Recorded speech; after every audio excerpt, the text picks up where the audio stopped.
एक छोटे से गांव में हर साल क्रिसमस के मौके पर बच्चों के चेहरों पर खुशी और उम्मीद का आलम होता था।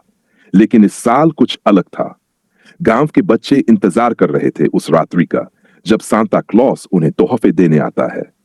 वो रात घनी और सर्द थी। बच्चों ने अपने घरों के पास आग जलाकर दूध और कुकीज रख दिए थे ताकि सांता को पसंद आए। लेकिन इस बार सांता के आने का तरीका थोड़ा अजीब था।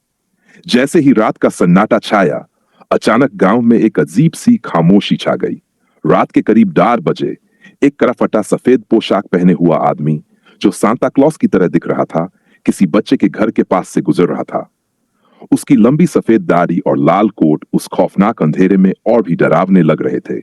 उसकी आंखें बहुत लाल थीं, जैसे किसी डरावनी दुनिया से आए हों। चरण दर चरण वह सांता उन घरों के पास जा रहा था जहां बच्चों ने तोहफों के लिए इंतजार किया था। लेकिन एक अजीब बात यह थी कि वह बच्चों को कोई तोहफा नहीं दे रहा था। बजाय इसके वह धीरे धीरे घरों में घुसता जा रहा था, जैसे किसी को तलाश रहा हो। सारी रात गांव के बच्चे और उनके माता पिता सो नहीं पाए। उन्हें खौफ था कि कहीं वह सांता किसी को कुछ बुरा न कर दे। गांव में फैली इस खौफनाक घटना ने सबको डरा दिया था, क्योंकि अगली सुबह जो बच्चा उस रात सांता से मिलने की उम्मीद कर रहा था, वह गायब हो चुका था। और उसके बाद से हर साल क्रिसमस के रात को सांता का अजीब सा रूप सामने आता है, लेकिन कभी कोई बच्चा वापस नहीं लौटता। कहानी अब भी सुनाई जाती है।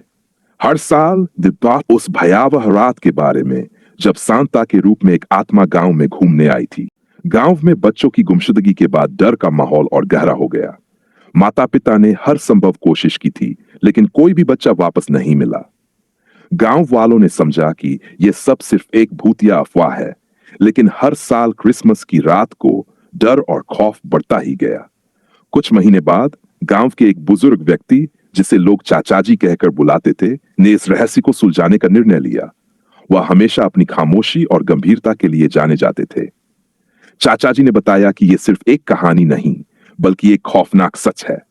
चाचाजी ने सुनाया कि वह एक समय में भी इस गांव के एक छोटे से लड़के थे, जो क्रिसमस की रात को सांता क्लॉस से मिलने के लिए अपनी चिमनी के पास बैठा था। लेकिन उस रात एक असामान्य घटना घटी।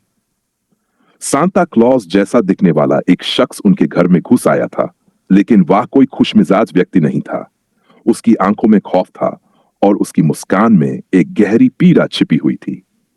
चाचाजी ने बताया कि उस रात सांता ने एक अजीब सा जादू किया था और उसके बाद वह गायब हो गया।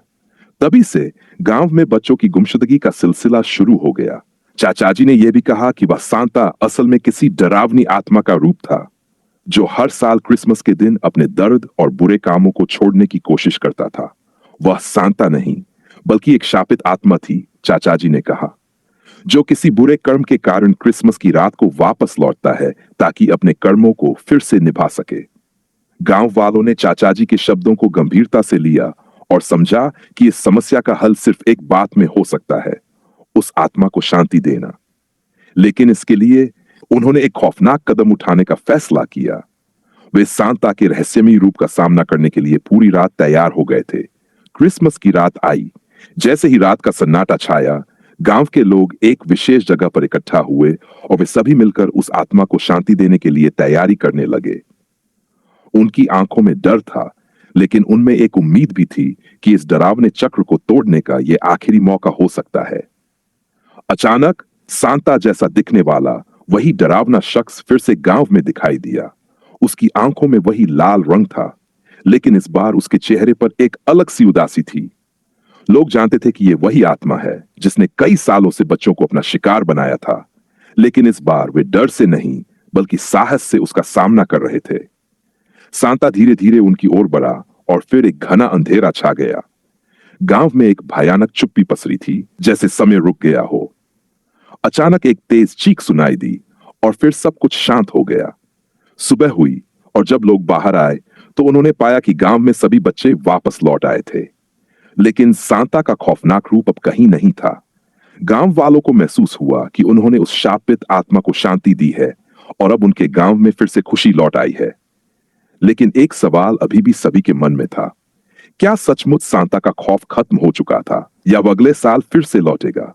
वर्षों बीत गए, लेकिन उस भयानक रात का खौफ गांव वालों के दिलों में हमेशा के लिए बस गया। बच्चे अब डरते थे क्रिसमस की रात को, और उनकी आंखों में एक चुप्पी सी आ गई थी, जैसे उन्हें विश्वास था कि सांता का रहस्य कभी पूरी तरह से खत्म नहीं हो सकता।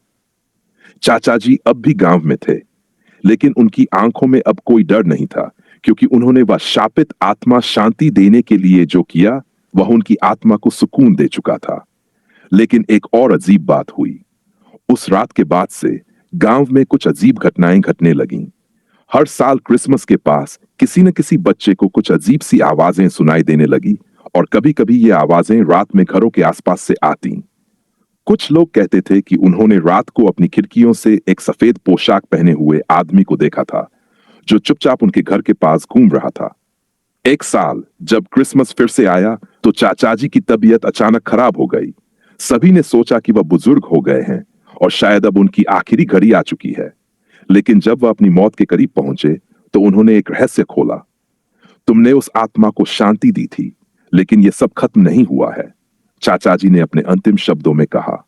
सांता का खौफ अब भी हमारे बीच है, क्योंकि वह सिर्फ एक आत्मा नहीं था, वह किसी और का रूप था, एक ऐसे व्यक्ति का जिसे कभी दंड नहीं मिला। हर साल वह अपनी आत्मा को शांति देने की कोशिश करता है, लेकिन वह कभी सफल नहीं हो सकता। उसकी सजा जारी रहती है, और हर साल वह क्रिसमस की रात को हमें याद दिलाने आता है कि बुरे कर्मों का असर हमेशा होता है।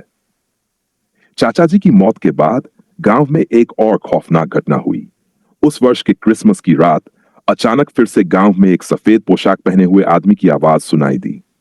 इस बार किसी ने देखा, वह आदमी धीरे धीरे गांव के बाहर की ओर जा रहा था, लेकिन उसकी आंखों में वही खौफ और दर्द था जैसा पहले था। गांव के लोग अब भी इस खौफनाक रात को याद करते हैं, और हर साल वे सावधान रहते हैं। क्या सांता की आत्मा कभी शांत हो पाएगी, या वह हमेशा लौटता रहेगा, हमें अपने बुरे कर्मों का एहसास दिलाने के लिए? इस सवाल का जवाब अब तक किसी को नहीं मिला, और शायद कभी नहीं मिलेगा। लेकिन एक बात साफ है, जब भी क्रिसमस आता है, गांव वालों के दिलों में एक खौफ जरूर होता है, क्योंकि वे जानते हैं कि सांता क्लॉस का राज कभी खत्म नहीं होगा।